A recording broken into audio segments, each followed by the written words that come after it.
Bonjour tout le monde, ça fait grand plaisir de voir tout ce monde aujourd'hui. L'année dernière, ça ressemblait, c'était un petit peu pauvré. Alors on approche l'heure du déjeuner. Je pense que mon prédécesseur avait beaucoup de choses à dire, ce qui est très très bien. Je vous promets d'aller très vite. Et comme ça, on va rattraper un tout petit peu de temps, parce que les estomacs doivent commencer à s'exprimer. Donc en marge du congrès, il me semblait intéressant de vous inciter aussi, lors des négociations commerciales, à partager le succès post-référencement. Sarawak, en tant que spécialiste des forces de vente, est régulièrement au milieu d'un tourbillon où cette notion s'affronte entre deux extrêmes. La notion de la data, où on a d'un côté des industriels qui veulent tout relever, tout savoir, y compris l'absurde, et des retailers qui ne veulent rien donner, bien entendu, y compris l'évidence. C'est caricatural. Évidemment, il faut toujours retrouver un point de convergence.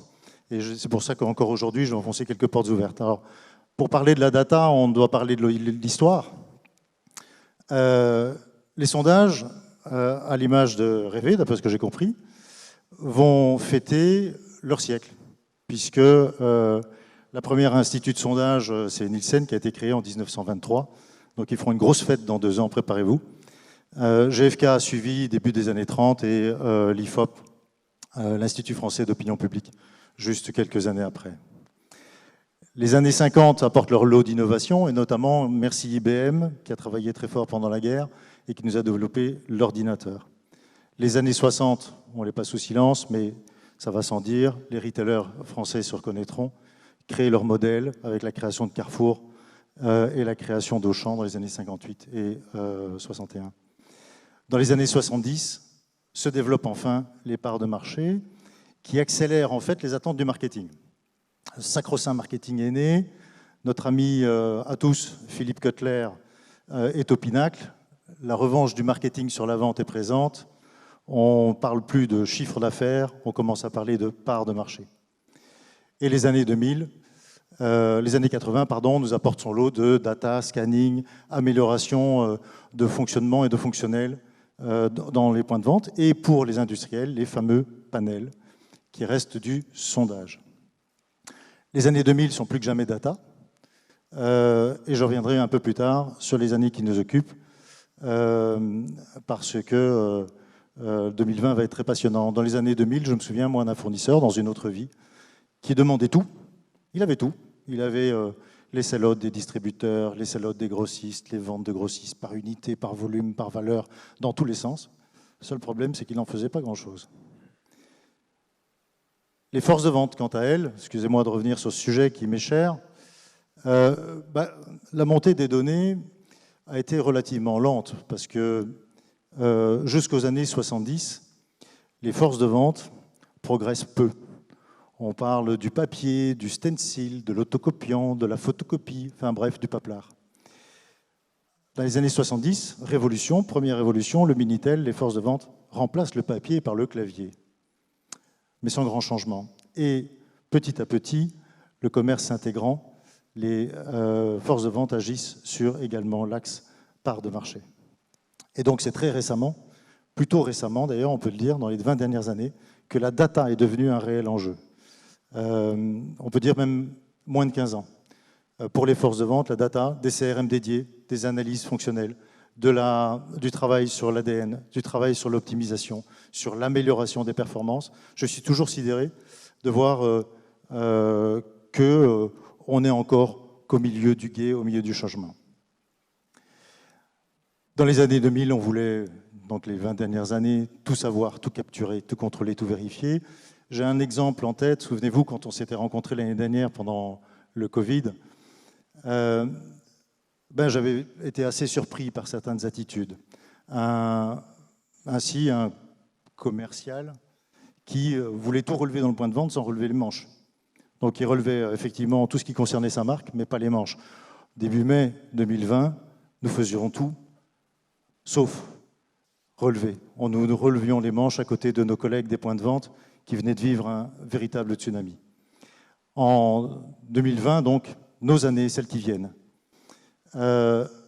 Cet exemple que je viens de citer est un exemple d'un industriel attaché à son passé. Nous pouvons faire mieux et nous pouvons faire beaucoup mieux ensemble, tous ensemble. Sous l'impulsion de cette crise, peut-être allons-nous arriver, j'ai entendu des discours aujourd'hui qui étaient plutôt dans cette direction-là et qui me réjouissent beaucoup, à partager des objectifs communs. Bien sûr, il y a la notion du prix, bien sûr, chacun va vouloir défendre son morceau d'économie, mais face à des clients qui réclament encore plus de sens, plus d'utilité, plus d'économie écologique, je trouve que les initiatives de Carrefour annoncées ce matin étaient assez parlantes et intéressantes. Quelles données partagerons-nous demain entre nous pour améliorer, optimiser l'expérience client? Ça devient un enjeu clé. Nous devons ensemble, industriels, retailers, forces de vente, négocier les points de performance commerciale qui vont nous permettre ensemble, in fine, de développer chiffre d'affaires et rentabilité. C'est un gisement qui dépasse le prix et qui nous permettra d'avancer ensemble. Demain, donc la projection vers les années 2030, et ça risque d'être beaucoup plus court, c'est qu'on va rentrer sur des outils interconnectés. Nous y travaillons, nous, Sarawak, déjà avec des industriels. On va avoir la mise en place de robots avec des tests qui sont faits chez certains retailers et que je suis de tout près. C'est très intéressant. Bien entendu, l'intelligence artificielle va se mêler de tout ça. Il va falloir être prudent parce que l'intelligence artificielle est quelquefois extrêmement déceptive. Il ne faut pas oublier que c'est assez binaire. Et mal néanmoins, l'automatisation devrait demain nous permettre globalement d'aller chercher ces fameux 5 points qui nous manquent toujours de business abandonné sur l'autel de l'habitude: la présence, la détention, la détention, la détention. Alors, petite remarque piquante, c'est qu'on peut remarquer que la détention est un petit peu meilleure dès lors qu'on a affaire à des produits d'urgence. Moi, je suis toujours frappé de voir que sur des détentions de produits moins urgents, c'est-à-dire sur lesquels il y a moins de risques logistiques, la détention peut descendre à 7, oui, pour l'absence de détention à 7-8 points. Et qu'elle s'améliore dès qu'on touche à du surgelé et du frais. Donc c'est qu'on est capable de le faire. C'est juste une question de volonté. Notre engin commun doit rester plus que jamais le client, l'expérience client. Pour paraphraser de quelqu'un que tout le monde connaît dans le monde du retail, il y a un seul boss qui compte, le client. Et c'est notre vrai client, jusqu'à la personnalisation de l'offre, puisque c'est son exigence nouvelle. Donc, comme ça a été dit ce matin, travaillons ensemble avec les data pour introduire vite les innovations. Ce sont nos marqueurs d'intérêt, ce sont les marqueurs d'intérêt de nos consommateurs. C'est ce qui fait que l'ensemble de notre chaîne de valeur existe. Combattons la rupture toujours.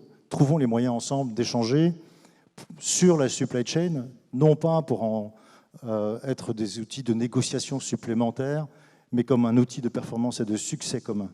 Ça, c'est vraiment un appel que je lance. Je pense qu'on n'est pas loin de cela. Il n'y a pas grands efforts à faire, mais il faut les faire. Et puis enfin, soyons focus sur les intérêts supérieurs de résultats communs qui nous animent. Restons concentrés. J'ai dit que le boss était le client. Il sera client aussi si on fait à son égard preuve d'intérêt et d'humanité. Merci. Merci Guy Madio de cette présentation, donc président directeur général de Sarawak.